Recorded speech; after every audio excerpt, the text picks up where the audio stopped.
चलिए अपने आत्मा के ज्ञान और ध्यान की ओर।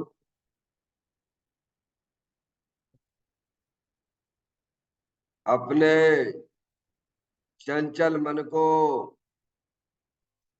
एवं चंचल उपयोग को स्थिर करने के लिए चिन्वाणी माता के माध्यम से अपने वर्तमान ज्ञान की पर्याय में सम्यक भेद ज्ञान उत्पन्न करते हुए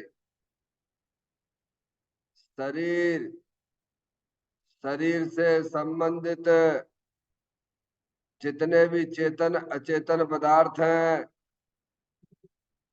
उनका मुझ भगवान आत्मा के साथ में किसी भी प्रकार का कोई संबंध नहीं है। इस प्रकार समस्त पर पदार्थों में अपने संबंध की वृत्ति को छोड़ते हुए अंदर में जो अखंड ज्ञान ज्योति स्वरूप भगवान आत्मा है उसमें ही अपनी वर्तमान पर्याय का संबंध जोड़ते हुए कि मेरा यह भगवान आत्मा सदा काल शरीर आदि पर पदार्थों से भिन्न प्रकट अखंड ज्ञान ज्योति स्वरूप है। ऐसा अपने आप को जानो और ऐसा ही अनुभव करो कि वर्तमान में ही मेरा यह भगवान आत्मा शरीर आदि पर पदार्थों से भिन्न प्रकट अखंड ज्ञान ज्योति स्वरूप ही है।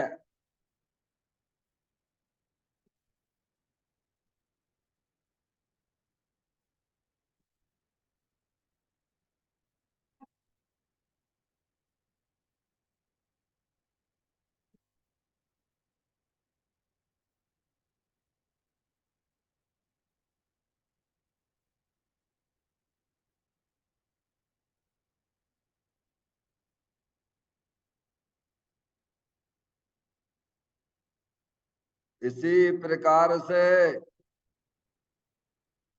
संसार अवस्था में आत्मा की पर्याय में जो विविध प्रकार के पुण्य पाप के परिणाम दिखाई देते हैं वे समस्त परिणाम पर द्रव्यों के लक्ष्य से होने वाले भाव हैं। वे हमारे आत्मा का स्वभाव नहीं है। ऐसे समस्त रागादिक परिणामों में एकत्व बुद्धि, ममत बुद्धि, कर्तत्व बुद्धि, भोक्तत्व बुद्धि तथा उन रागादिक परिणामों की ज्ञाता बुद्धि को भी छोड़ते हुए अंदर में जो अखंड ज्ञान ज्योति स्वरूप भगवान आत्मा है जो कि पूर्ण निराकुलता वाला है, सुख शांति के भंडार स्वरूप है, ऐसे गायक प्रभु परमात्मा में शरीर रागादिक का लक्ष्य छोड़ के मैं तो तीनों काल पूर्ण निराकुलता स्वरूप भगवान आत्मा हूँ ऐसा अपने आप को जानो और ऐसा ही अनुभव करो कि वर्तमान में ही मेरा यह भगवान आत्मा शरीर रागादिक से भिन्न पूर्ण वीतराग आनंद मूर्ति स्वरूप है।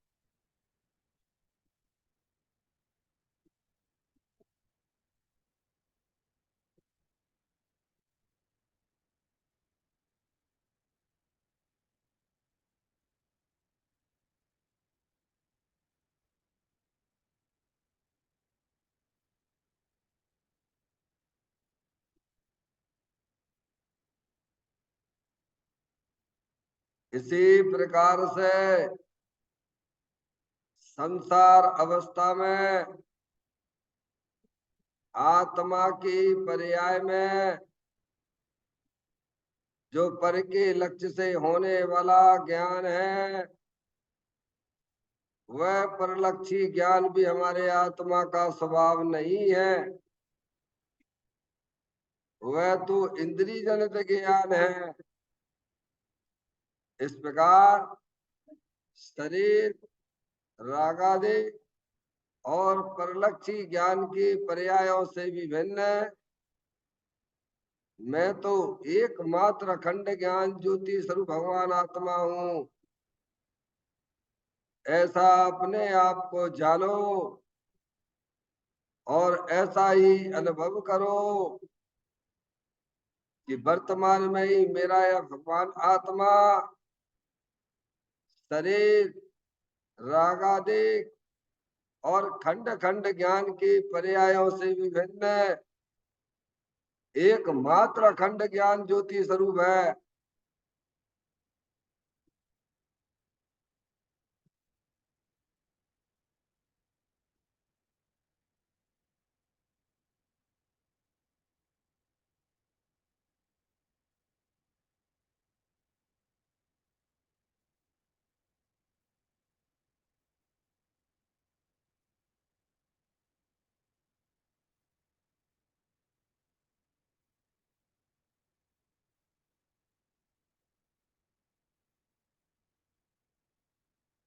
द्रव कर्म, आप कर्म, नो कर्म रहित शुद्धात्म स्वरूपो हम। मेरा ये भगवान आत्मा सदा काल शरीर आदि नौ कर्मों से भिन्न है। मेरा ये भगवान आत्मा सदा काल ज्ञानावरणादि 8 कर्मों से भी भिन्न है। मेरा ये भगवान आत्मा सदा काल मोह राग देश भाव कर्मों से भी भिन्न है। इस प्रकार द्रव कर्म, भाव कर्म, नौ कर्म तीनों कर्मों से रहित मैं तो एकमात्र अखंड ज्ञान ज्योति स्वरूप भगवान आत्मा ही हूँ, ऐसा अपने आप को जानो और ऐसा ही अनुभव करो कि वर्तमान में ही मेरा है भगवान आत्मा तीनों प्रकार के कर्मों से रहित एकमात्र परम पवित्र शुद्धात्म स्वरूप है।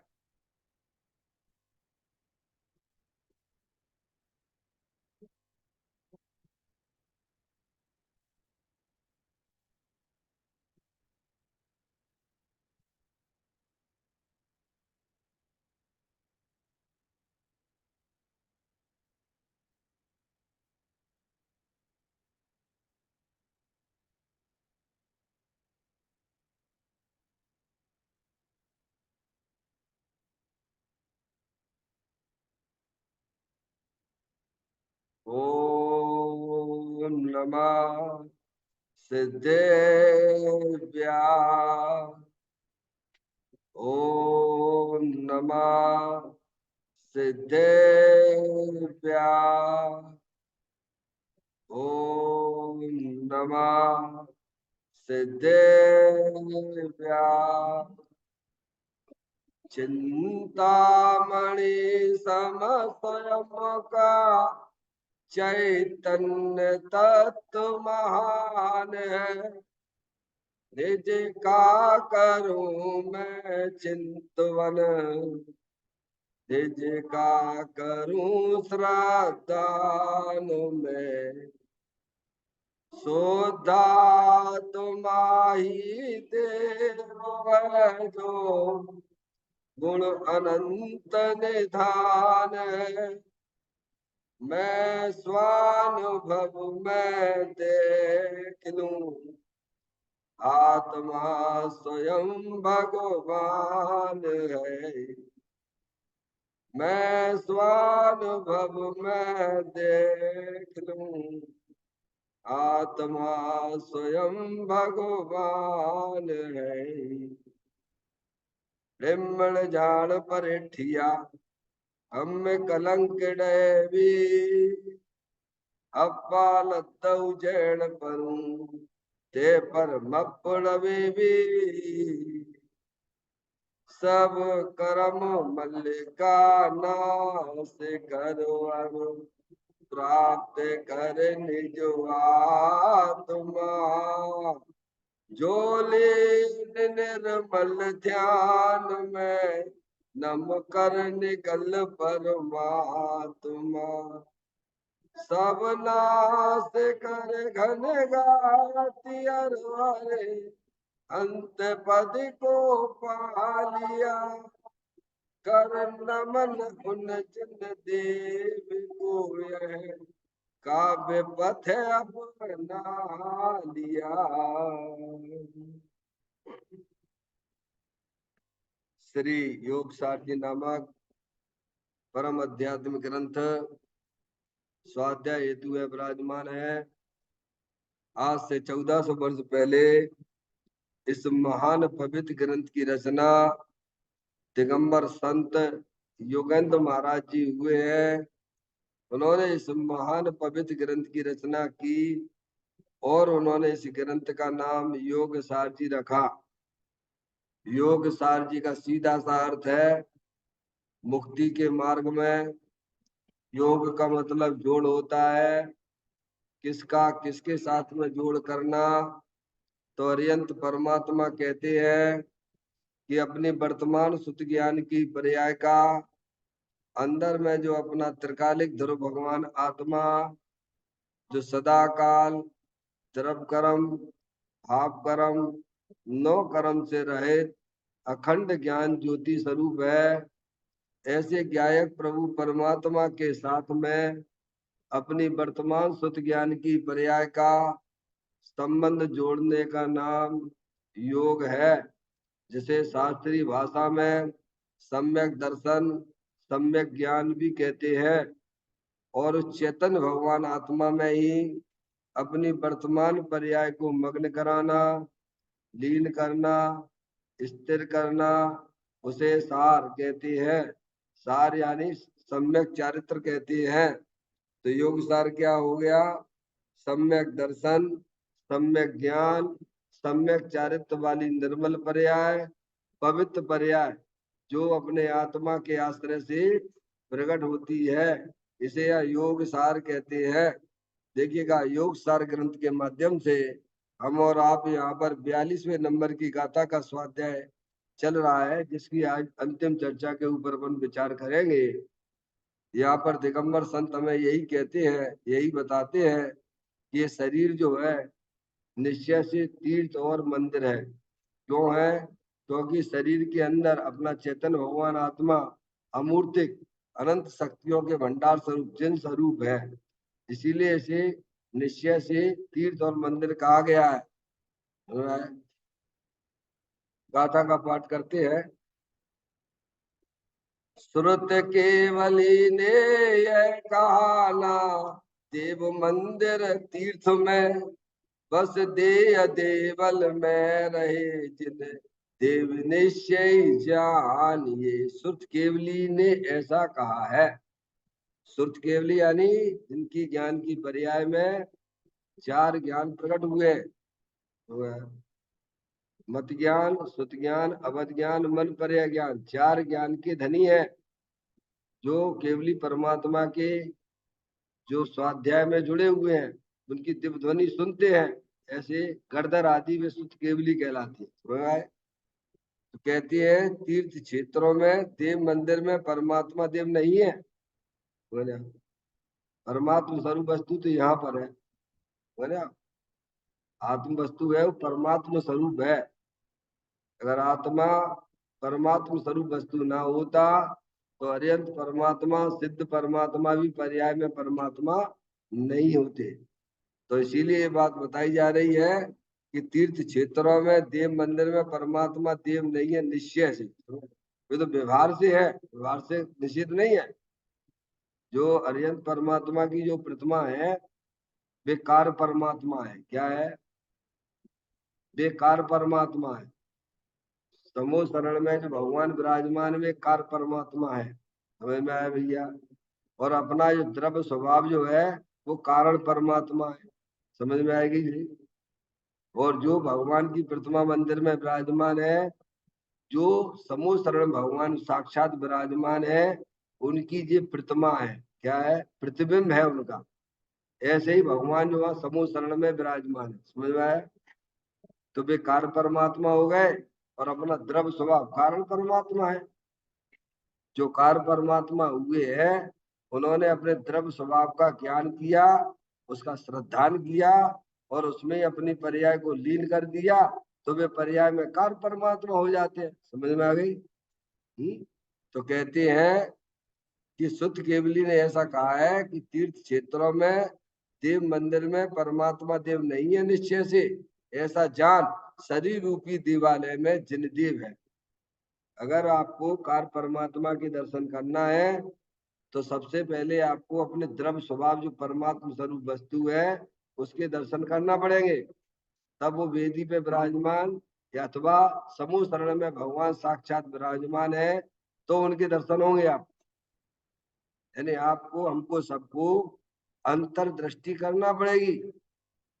अपने उपयोग को समस्त परद्रव प्रभाव और पर्याय से भी विमुख करते हुए अंदर जो साक्षात अपना भगवान आत्मा अनंत शक्तियों के भंडार स्वरूप वस्तु है, उसकी तरफ अपने उपयोग को ले जाने से पर्याय में तत्काल आपकी पर्याय में दुख रूपी पर्याय गायब हो जाएगी। मूल राग देश के परिणाम गायब हो जाते हैं। मूल राग देश को मिटने का उपाय ये है। समझ में आया भैया? सभी संसारी जीवों की पर्याय में मोह राग देश रूपी परिणमन पाया जा रहा है, दुख रूप परिणमन पाया जा रहा है। पर वो कैसे मिटेगा? तो कि अंतर्दृष्टि से मिटता है। बहिरंग दृष्टि से तो वे मोह राग देश के परिणाम और बढ़ते जाते हरे भरे होते रहते हैं। क्या होते हैं? हाँ, समझ में आया? अपनी आत्मा की पर्याय में जो दुख रूपी पर्याय ये ब्लू कलर चल रहा है ना, ये बैर मुक्ता से तो हरी भरी बनी रहती है। क्या? और यही वास्तव में आत्मा का संसार है और यही संसार का कारण है। हम आपका सबका एकमात्र कर्तव्य होना चाहिए कि ये मोह राग देश रूपी पर्याय कैसे नाश को प्राप्त हो। अज्ञानी जीवों को अपने आत्मा के स्वरूप का ज्ञान नहीं है और ज्ञान के अभाव में उसका श्रद्धान नहीं है। इसीलिए बैरमुख होके इस मोह राग देश रूपी परिणामों को मिटने का भी उपाय करते हैं बैरमुख होकर। भैया, तो भगवान कहते हैं उनका अभाव ऐसे नहीं होता है। दुख रूपी जो टेंशन वाली हमारी आपकी जो पर्याय चली आ रही है, अनादिकाल से चली आ रही है, उसका उपाय तो अंदर चेतन भगवान आत्मा है ना, वीतराग आनंद मूर्ति स्वरूप है ना, उसका ज्ञान करिए आप। अनंत परमात्मा ने बताया है, जो वस्तु स्वरूप बताई है, इसमें अपना उपयोग लगाइए आप। लेटना तो पड़ेगा। क्या? क्योंकि हम सब अनादि अनंत रहने वाले आत्मा है। कोई भी मनुष्य नहीं है, कोई स्त्री नहीं है, सब जीव द्रव्य है, चेतनेश्वर द्रव्य है। क्या है? समझ में आए भैया? संयोग को मत देखिए, संयोगी भावों को भी मत देखिए। उनसे भिन्न एक चेतन भगवान आत्मा द्रव्य स्वभाव रूप से वितराग आनंद मूर्ति स्वरूप है ना, वहां पर अपने उपयोग का प्रमाण कराइए आप। ऐसा दिया ना श्रीमद राजचंद्र जी ने कहा ना, आत्म भावना भावता जीव लहे केवल ज्ञान। क्या? क्या मतलब? आत्म भावना भावता जीव लहे केवल ज्ञान। मतलब क्या? भावना का मतलब क्या? आत्म भावना भावता जीव लहे केवल ज्ञान को। तो भावना का अर्थ हुआ क्या लेना? वह आश्रम रूपी भावना ना लेना, केवल ज्ञान की ऐसा नहीं। ये तो आश्रम तत्व है। भावना है भाव, ये भाव नहीं लेना। क्या लेना? अपने उपयोग को अंदर चेतन अखंड ज्ञान ज्योति स्वरूप में लगाकर परिणमन करना, उस द्रव्य को पकड़ के परिणमन करना। क्या कह रहे भैया? उसको बोलते भावना। क्या? भवन रूप परिणमन करना। आगे बात समझ। वर्तमान शुद्ध ज्ञान की पर्याय में अंदर चेतन भगवान आत्मा की पकड़ बनाकर वर्णन करना वह कहलाता सम्यक दर्शन, सम्यक ज्ञान, सम्यक चारित्र वाली निर्मल पर्याय, पवित्र पर्याय। और वही आत्मा आगे चल के केवल ज्ञान को प्राप्त करता है। समझ में आ गई भैया? आत्म भावना भावता जीव लहे केवल ज्ञान। भाई तो कहते हैं शरीर रूपी देह वाले में जिन देव है। अब तो ये गाथा खत्म होने वाली है, 15 दिन हो गए भैया पढ़ते पढ़ते। ये बात अपन को समझ में आना चाहिए। भगवान के दर्शन ऐसे नहीं होते जैसे अपन करते आ रहे हैं। जो वेदी पे भगवान विराजमान है वे कह रहे हैं कि तुम्हारा आत्मा स्वयं जिन देव है। क्या जिन देव यहाँ पर विराजमान है? तो आप अपनी पर्याय में विराजमान करिए, स्थापना करिए जिन देव की। अभी तो पर्याय में स्थापना किन किन की करके बैठे हैं? ये शरीर है सो मेरा है, क्या स्थापना करके बैठी है? ये दुकान मकान रुपया पैसा सब हमारे हैं। पागल हो गए हो तुम? तुम्हारी तो एक चेतन आत्म वस्तु है। वह एक शुद्ध सदा रूपी ज्ञान द्रव्य यथार्थ से कुछ अन्न वो मेरा नहीं परमाणु मात्र नहीं है। ऐसा परिचय आचार्य कुंदकुंद देव ने समय साथ जी के 38वें नंबर की गाथा में अपना परिचय दिया उन्होंने। तो एक शुद्ध सदा रूपी ज्ञान द्रव्य यथार्थ से कुछ अन्न वो मेरा नहीं परमाणु मात्र नहीं है। तो कहते हैं जिन देव यहीं पर है शरीर, शरीर के अंदर देखिए जानने देखने वाली अरूपी चेतन आत्म वस्तु है। तो है। उसको देखिए, उसको जानिए। तो देखो पर्याय में सारे संकट दूर हो जाएंगे। अब ये उपाय तो करते नहीं हो। बैर मुक्ता अनादि ज्ञान देव मिले और वो बैर मुक्ता में जीवन जा रहा, बैर मुक्ता में जीवन जा रहा। इसलिए तो 15 नंबर की गाथा क्यों लिखी? ये हमारे तुम्हारे लिए लिखी गई है 15वें नंबर की गाथा। जो वहां घर बैठे हैं उनके लिए नहीं है क्या? जो पंचेंद्री के विषयों में मस्त हो रहे हैं उनके लिए भी 15वें नंबर की गाथा ना लिखी योगेंद्र महाराज ने। जो आत्मा जाने नहीं और पुण्य ही करता रहा तो सिद्ध सुख पाता नहीं संसार में फिरता रहा। यहाँ भी आया है। जन्म मरण करते करते करते करते लुढ़कते लुढ़कते आ रहे। जन्म मरण नित्य करते करते काल अनंत गमाए आज हम जिन राज तुम्हारे द्वारे आए। काय के लिए आयो? जन्म मरण करने के लिए आयो का है?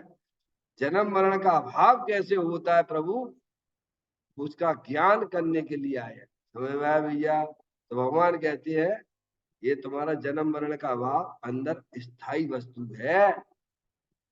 जानने देखने वाली अरूपी चेतन वस्तु स्थायी वस्तु है भगवान। तुम्हारी पर्याय उसका अवलंबन लेगी स्थायी वस्तु का तो ये सब जन्म मरण खत्म हो जाएंगे।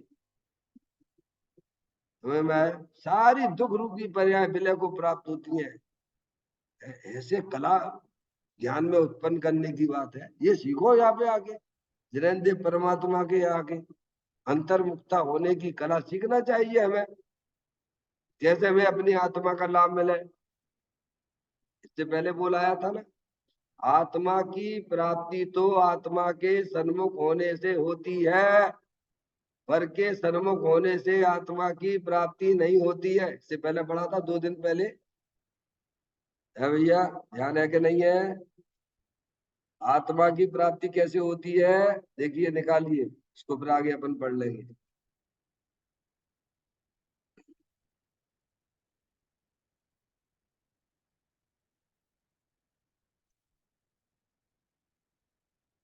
आत्म संबंधी पैरा जो ग्राफ है ना, आत्म संबंधी ज्ञान कब प्रगटेगा? अंतर में देखो तब प्रगटे ना। आत्मा की प्राप्ति तो आत्मा के सन्मुख देखने से ही होती है, पर सन्मुख देखने से नहीं होती है भाई। है क्या? कैसे होगी आत्मा की प्राप्ति? पहले आत्मा का ज्ञान करो, माँ जनवाणी माता के द्वारा सच्चा ज्ञान कर लो। अपना चेतन भगवान आत्मा सदा काल शरीर से भिन्न है। ये शरीर अनंत पुद्गल परमाणुओं का पिंड है। अंदर एक कर्मों की रचना है, 8 कर्मों की रचना है। उससे भी अपना चेतन भगवान आत्मा भिन्न है। वे जड़ है, वे तुम चेतन हो। समझ में आया भैया? और ये रागादिक परिणतियां हर समय नई नई उत्पन्न होती हैं। पर के सन्मुक्ता करने से उत्पन्न हो रही है, वैर मुक्ता से होती है। वे भी बदलने वाली चीजें हैं। ये तीनों समझ आए?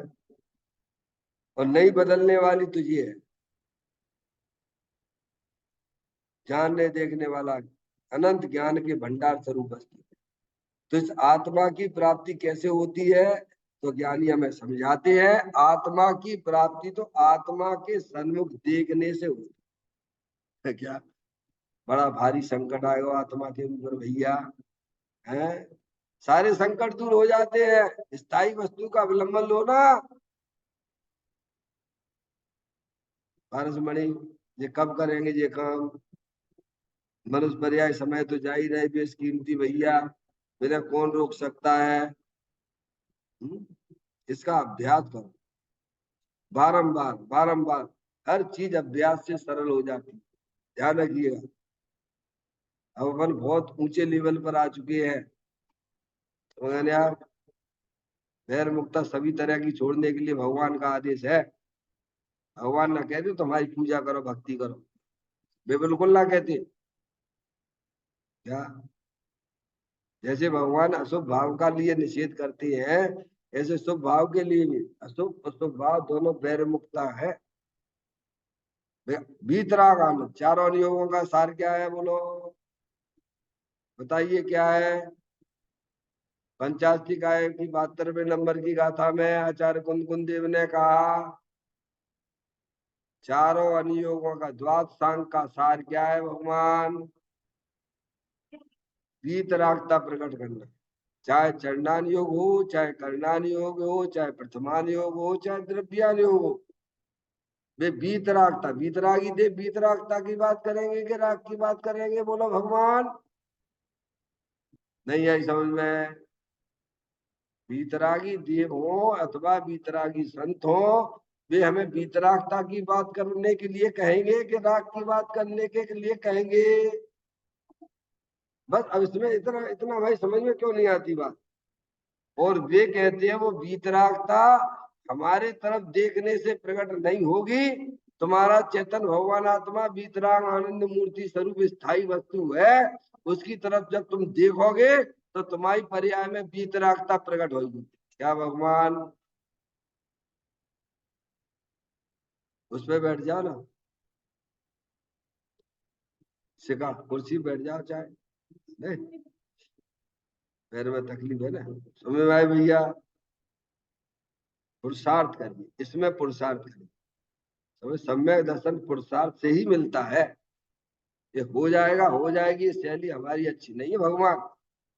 समझ में आया? फिर सभी काम में लगाने पड़ेगा, हो जाएगा हो जाएगा। माँ तो रुचि पूर्वक लगाते हो, पाप के काम रुचि पूर्वक करते हो, पुण्य के काम भी रुचि पूर्वक करते हो, वहां भी लगाइए आप। समझ में आए?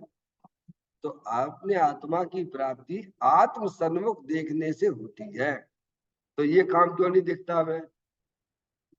यही क्यों दिखता है? भगवान की पूजा भक्ति क्यों दिखती, माला जपना ही क्यों दिखता है? क्या भैया? ये तो सबके पर की अवलंबन है।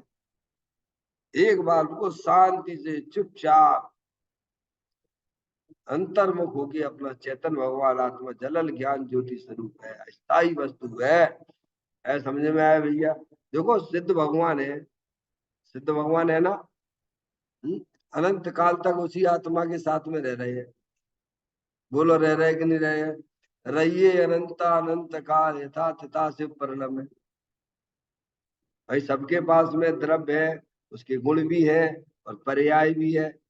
ऐसा तो नहीं है कि भैया सब तुम्हारे पास कछु और है, हमारे पास कछु और है, भगवान के पास कछु और है। ऐसा कछु हो तो बता दो आप। सभी के पास है, सबके ही पन्ने लाल लाल बिना कोई नहीं, और गांठ खोल देखी नहीं ताते भयो कंगाल।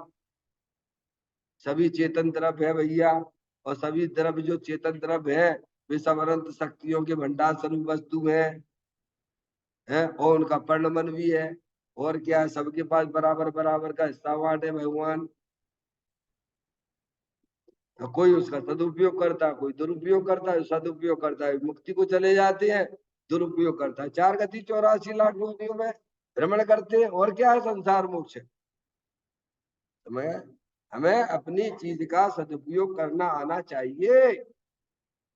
ज्ञानी जीव अपनी चीज का सदुपयोग करते हैं तो वे वर्तमान में भी आनंद में रहते हैं और अल्पकाल में उनकी पर्याय में परमात्मा दशा भी प्रकट होने वाली है। चीज हमारे पास में भी है, हम उसका सदुपयोग ही नहीं करना जानते हैं। मनुष्य पर्याय मिली, काय के लिए मिली, खाओ पियो मस्त रहो है भैया। कितने दिन की लाइफ, इसके बाद फिर क्या होगी कहानी दिन सी। रहोगे कि नहीं रहोगे।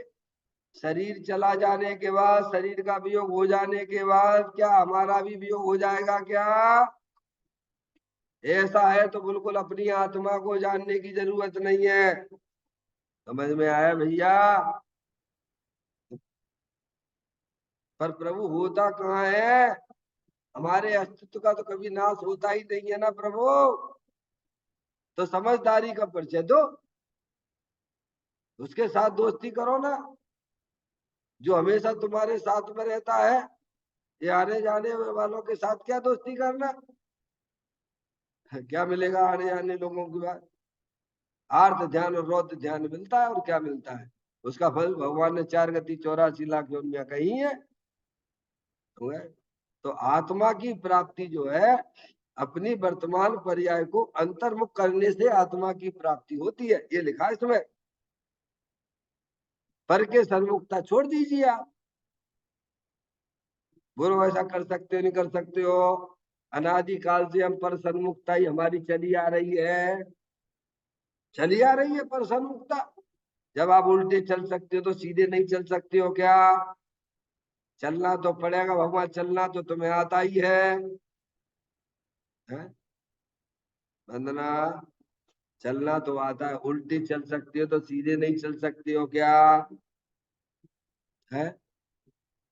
उल्टे चल सकते हैं तो सीधे तो हम दौड़ भी लगा सकते, चलने की बात है तो छोड़ दो। समझ में आए भैया। ऐसा है कुछ वस्तु स्वरूप। देखिएगा अंतिम चर्चा की तरफ अपन चलते हैं। अब कहते हैं देवालय में साक्षात देव नहीं, परोक्ष रूप व्यवहार देव है।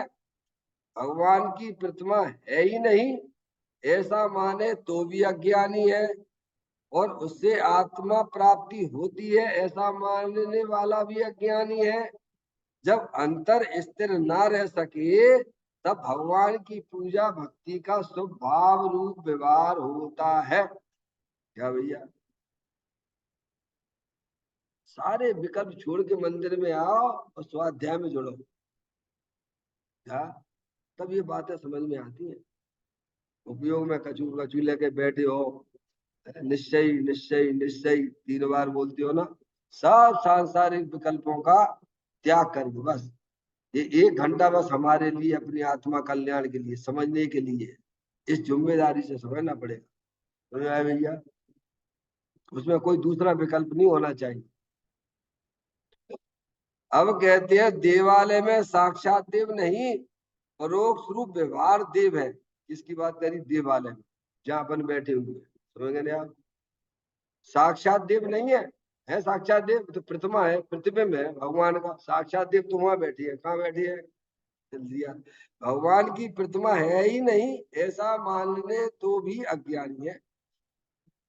अब कहते हैं देवालय में साक्षात देव नहीं है, साक्षात देव तो नहीं है, पर जो साक्षात देव तो वो हरियन परमात्मा समूह शरण में विराजमान है। समझ में आएगी भैया। वह उनकी प्रतिमा है। क्या है, प्रतिमा का तो स्वीकार है, पर साक्षात देव नहीं है। समझ में आए भैया। अब कहते हैं देवालय में साक्षात देव नहीं, परोक्ष रूप व्यवहार देव है। कैसे है, 2 देव हो गए ना आपको। ये व्यवहार देव, साक्षात देव वो अरिहंत परमात्मा, जो समूह शरण में बैठे हुए हैं। भगवान की प्रतिमा है ही नहीं ऐसा माने तो भी अज्ञानी है। क्या ये नहीं कुछ नहीं है, ऐसा भी एक है, मत है। समझ गए आप? उदाहरण समाज वाले है ना, वो प्रतिमा नहीं मानते हैं। समझ में आया भैया? तारण समाज प्रतिमा जी की पूजा नहीं, ऐसा उन्होंने अपनी मनमानी की है, ऐसा है नहीं है बिल्कुल। जब आप पढ़ेंगे उनके ग्रंथों को तो सब समझ में आए। तारण स्वामी ने बिल्कुल निषेध नहीं किया, लेकिन आज के लोगों ने अपना अलग ही बना रखा है। शास्त्र की पूजा करना, प्रतिमा की पूजा नहीं करना। हाँ ऐसा है। मैं तो जा चुका हूँ ना तारण समाज के बीच में, स्वाध्याय करवा के आया हूँ ना। ध्यान है आपके भोपाल के पास सिलवानी, दो बार जा चुका हूँ शिविर में। तो कहती है भगवान की प्रतिमा है ही नहीं ऐसा माने तो भी अज्ञानी है। तो ना भगवान की प्रतिमा है, ऐसे ही भगवान जो है ना इनको ये याद दिलाते हैं कि साक्षात भगवान समूह शरण में विराज, साक्षात भगवान तो वहां पर है। तो भी अज्ञानी, क्या कह दिया उन्होंने कि प्रतिमा को ना माने। अरे भाई स्थापना निक्षेप से अपन करते हैं कि नहीं, निक्षेप है कि नहीं अपने यहाँ पर है। इनको इनको दर्शन करके है तो वो भगवान भी याद आती है अपन को, साक्षात ऐसी भगवान है। समझ नहीं आप? तो ना माने तो प्रतिमा तो वो भी अज्ञानी है। जादी देखो, सम्यक ज्ञान का लक्षण दिया गया है। सम्यक ज्ञान कैसे कहता, न न्यूनम न अधिकम न विपरीतम। श्रापाचार्य जी में आया नहीं, सम्यक ज्ञान कैसे कहना, न न्यूनम न अधिकम न विपरीतम, उस ज्ञान को सम्यक ज्ञान कहते हैं। समझ गए आप? तो कहती है जो प्रतिमा को नहीं मानते हैं, अत्यंत परमात्मा की प्रतिमा को नहीं मानते हैं, वे भी अज्ञानी है। और उससे आत्मा प्राप्ति होती है ऐसा मानने वाला भी अज्ञानी। तो क्या कह दिया उन्होंने कि भगवान के दर्शन पूजा करते करते हमें अपनी आत्मा की प्राप्ति हो जाएगी, वे भी अज्ञानी है। क्या भगवान ने ये नहीं कहा?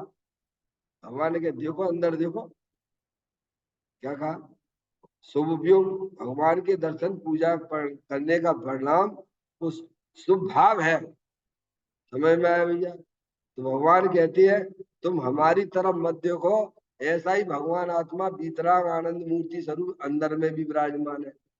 वो प्रतिमा ये बताती है, क्या बताती है बोलो?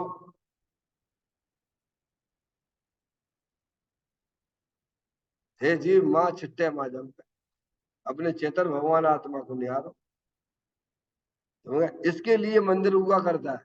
अब इतना हम कितना समय देते हैं बताओ, मुझे तो दिखता नहीं है। समझ में आया? बुद्धि पूर्वक ये तो उपाय करो।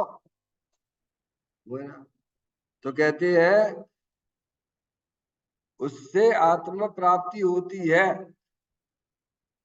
ऐसा मानने वाला भी अज्ञानी है। क्या कि भगवान की पूजा करते करते हमें अपने आत्मा की प्राप्ति हो जाएगी। क्या शुभ भाव करते करते आत्मा की प्राप्ति हो जाएगी, मेरा कल्याण हो जाएगा। आत्मा की प्राप्ति नहीं, मेरा कल्याण हो जाएगा। एक आध का हुआ हो तो बता दू, हम आप तो अनादि के हैं ना भगवान। शास्त्रों में लिखा है कि नहीं लिखा है, मुनि व्रत धार अनंत बार ग्रेबक उपजायो, ते निज आत्म ज्ञान बिना सुख देश न पायो। ये बात भगवान की जब ध्वनि में आई हुई ये बात है, हमें जमती है कि नहीं जमती हमारी ज्ञान की पर्याय में, कि हमारा आत्मा अनंत बार जैसा जनवाणी में लिखा हुआ है मुनि का स्वरूप, वैसा अनंत बार द्रवलिंगी मुनि हुआ है। 11 पूर्व का पाठी हमारा आत्मा हुआ है। समझ में आया भैया? ऐसा ज्ञान जागृत होता है कि नहीं होता है? लेकिन हमने उसमें अपने आत्मा का अनुभव नहीं किया, आत्मा का ज्ञान नहीं किया। जो ज्ञान किया 11 पूर्व में वो ऊपर ही ऊपर रहा, दूसरे को सुनाने वाला रहा। वो तो बहिर्मुक्ता है, वो तो 6 उपसम ज्ञान बहिर्मुक्ता है क्या? 11 अंगों को ऐसे बिल्कुल हथेली पे आत्मा दिखा दे, तो उससे क्या हो जाएगा? अरे परिणामों में, ज्ञान में आत्मा दिखना चाहिए ना भगवान। वो ज्ञान सच्चा है, इसीलिए कहा भी गया शास्त्र पाठी भी मूल है जो निज तत्व जान। आने वाली गाथा है इस प्रकार की, बहुत सुंदर सुंदर गाथा है, आप पढ़ोगे मजा आ जाएगा। बोलिए। कहती है उससे आत्म प्राप्ति होती है, नहीं प्रतिमा नहीं माने, भगवान की प्रतिमा है ही नहीं ऐसा माने तो भी अज्ञानी, और उससे आत्मा प्राप्ति होती है, उससे आत्मा प्राप्त होती है ऐसा मानने वाला भी अज्ञानी। तो बैर मुक्त, तो बैर मुक्ता है क्या है, समझ रहे आप? आत्मा की प्राप्ति तो आत्मा के सन्मुख देखने से होती, कैसे होती है?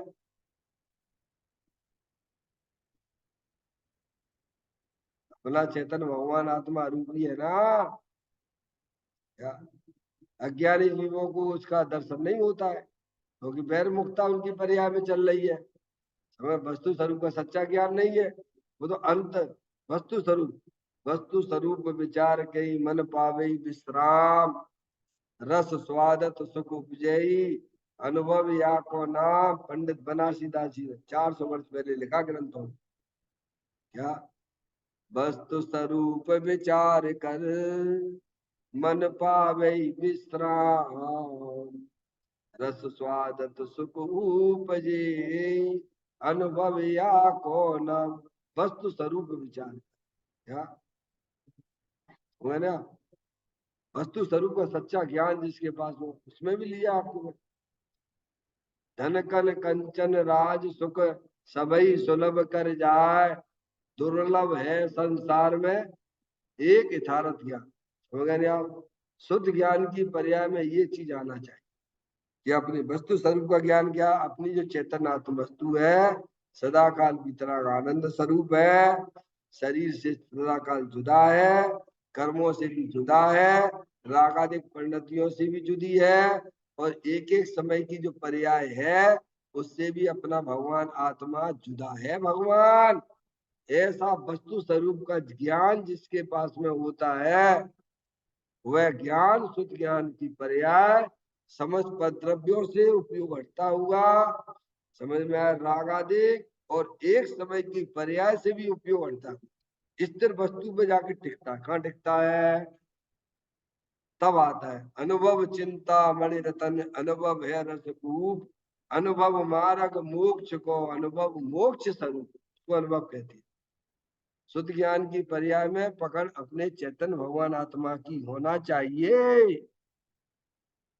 क्या ये कला लाइए अपने जीवन में। तो कहते हैं उससे आत्मा प्राप्ति होती है ऐसा मानने वाला भी अज्ञान है, यानी भगवान की तरफ देखते ही देखते हमें अपनी आत्मा ही प्राप्ति होने, वहां से भी हटो, पहले निहारो देखो विचार करो भगवान के स्वरूप हो कैसे क्या है, महिमा तो करो पर्याय, महिमा करने वाली पर्याय है। मगर यार ऐसा ही मेरा स्वरूप प्रभु, आप में मेरे में कोई अंतर नहीं है, जैसा द्रव आपका है वैसी द्रव मेरा भी है, आप भी चेतने सर है हम भी चेतने सर है, आपके पर्याय अपने चेतन भगवान आत्मा का आनंद पी रही है, घटा घट घटा घट घटा घट। अरे जिसके यहाँ कुआ हो, पानी का कुआ हो, वो पानी के लिए तरसेगा क्या है? ऐसे ही जिसके घर में चेतन अमृत का कुआ, गगन मंडल में अद बीच कुआ, जाम अमी का बासा, और सुगरा हो सो भर भर पीवे, निगुरा जा भी प्यासा। गगन मंडल में अधिबीच हुआ, जामे अमी यानी अमृत का बासा, द्रव कर्म भाव कर्म लो कर्म से रहित अमृत का कुंड भगवान आत्मा। क्या सुगरा हो सो भर भर पीवे, सुगरा यानी जिसे ज्ञानी के द्वारा दृष्टि मिली है, ऐसा सुगरा भर भर के पीता है। क्या तो भैया जिसके यहाँ पानी का कुआ हो, वो पानी के लिए क्या तरसेगा, भीख मांगेगा लोगों से? अभी आएगी गाथा ऐसी आने वाली है सिद्ध होकर भिखारी जैसा घूमता फिरता है। ये गाथा अगली 43 नंबर गाथा ये बताएगी आपको। समझ में आया भैया? जिसके आनंद का अमृत का भगवान आत्मा अंदर ही विराजमान है, वो तो भर भर के पिएगा, भर भर के, ताकत जितनी हो, जितनी ताकत हो उतनी ताकत से पीता है। जैसे कुएं में अपन डालते हैं ना, बर्तन जैसा डालेंगे ना तो वैसे ही भर के आता है ना। छोटा बर्तन डालोगे तो छोटा भर के आएगा, बड़ा डालोगे तो बड़ा भर के आएगा। वहां तो अथाह पानी भरा हुआ है। ऐसे अपने अपना आत्मा आनंद स्वरूप वस्तु है ना, अरूपी है ना, आनंद का भंडार है ना। समझ गया? जितना आपका उपयोग है, समय दृष्टि अपने अपने अनुसार पीता है आनंद, उससे देश वृत्ति और उससे आनंद बढ़िया पीता है। और मुनराज तो और तीन चौकड़ी कसाय के हवा पूर्व आनंद में, और यंत्र सिद्ध परमात्मा की तो कहना क्या भगवान। समझ में आया भैया? कहते हैं जब अंतर स्थिर ना रह सके, कौन कौन नहीं रह सके?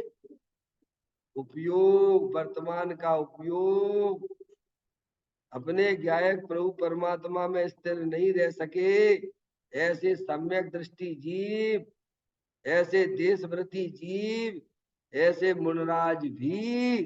समझ में आया भैया? अज्ञानी को तो पता ही नहीं है। समझ में आया भैया? तो कहते हैं जब अंतर स्थिर ना रह सके यानी उपयोग, तब भगवान की पूजा भक्ति का शुभ भाव रूप व्यवहार होता है। आगे बात समझ में? ये जब जब तक पर्याय में पूर्ण वितराग दशा प्रकट नहीं होती है, ऐसे सम्यक दृष्टि हो अथवा देशवृत्ति हो अथवा मुनराज हो। तुम्हें मुनराज को तो अशुभ का तो अस्तित्व ही नहीं है, गजब हो गया बिना काय की। मुनराज है, केवल शुभ भाव किंचित रह गया, एक चौकड़ी कसाय के सद्भाव पूर्वक, संजन कसाय सद्भाव पूर्वक। बाकी तो उन्होंने जो है तीन चौकड़ी कसाय, चार चौकड़ियां होती नहीं कसाय की, अनंतानुबंधी कसाय, अप्रत्याख्यान संबंधी कसाय, प्रत्याख्यान संबंधी कसाय और संजुरण कसाय हो गया। सम्यक दृष्टि जीव ने ये मिथ्यात्व को डाउन कर दिया और ये अनंतानुबंधी कसाय चली, तो इतनी वितराग दशा उसकी पर्याय में आनंद की चल रही। समझ में? इतनी अंतर्मुक्ता है उसकी। समझ में? इतनी अंतर्मुक्ता सम्यक दृष्टि की है, और साथ में तीन चौकड़ी कसाय भी चल रही है सम्यक दृष्टि की। समझ में आएगी भैया? इतनी कसाय का परिणमन भी है, और जितनी अंतर्मुक्ता है उतना उसको वितराग आनंद भी मिल रहा है, मिश्र धारा चल रही है। आगे अपनी आत्मा की आराधना साधना करता हुआ देशवृत्ति होता है, तो क्या होगा? अनंतानुबंधी चली गई और प्रत्याख्यान भी चली गई, तो दो चौकड़ी कसाय के सद्भाव पूर्वक भी तरह आनंद दशा चल रही है, और बाजू में दो चौकड़ी कसाय का सद्भाव भी चल रहा है। समझ में आया भाई? उतना दुख ज्ञानी को भी है पारसमणि, दो चौकड़ी के सद्भाव पूर्वक देशवृत्ति को उतना दुख है। समझ में आया भैया? आगे और आराधना में आगे बढ़ता हुआ अपने उपयोग को अंदर चेतन भगवान आत्मा में और डूबता हुआ, तो तीन चौकड़ी का मुंडराज बन गए। लो भैया क्या हो गए? अभी आनंद ही आनंद, आनंद लबालब आनंद चल रहा है, लबालब पर्याय में आनंद आनंद चल रहा है। इतना भी पैर मुक्ता भी है, इतना भी राग विद्यमान है। इसमें अशुभ राग तो नहीं, शुभ राग ही है उनको। शास्त्र पढ़ना, पढ़ाना, समझ में आया भैया?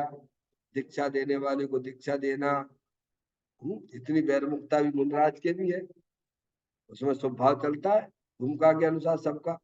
इसमें जो सम्य दृष्टि है उसको अपने अनुसार शुभ अशुभ भाव दोनों चलते हैं, कमाने खाने के परिणाम भी चलते हैं, भगवान की पूजा भक्ति के परिणाम भी चलते हैं सम्य दृष्टि जीव को। समझ में आए? जितना राग है वो अपना काम करता है,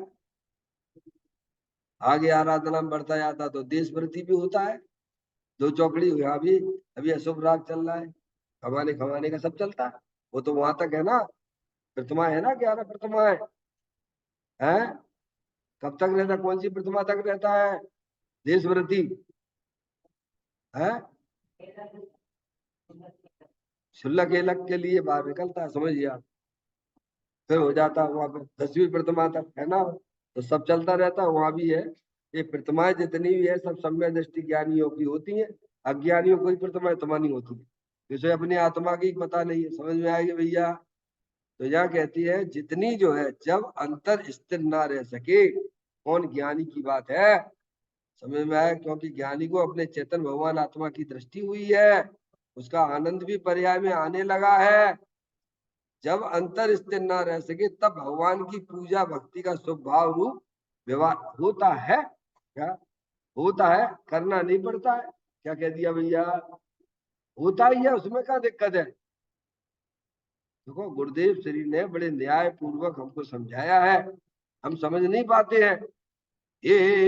अरे ये तो है। कब है ये? जब अपने चेतन भगवान आत्मा में नहीं आ रहे हो तब तक उसका विलंबन रहता है, फिर वहां से भी उपयोग हटाता हुआ दृष्टि एक दृष्टि इसकी दृष्टि में तो सम्य दृष्टि जीव के, ज्ञान में तो श्रद्धान में तो वो अपना भगवान आत्मा बैठ गया है। समझ में आया? चारित्र संबंधी ये सब चारित्र के खेल है। क्या है भगवान? तो चारित्र तो धीरे धीरे होगा। क्या कहा?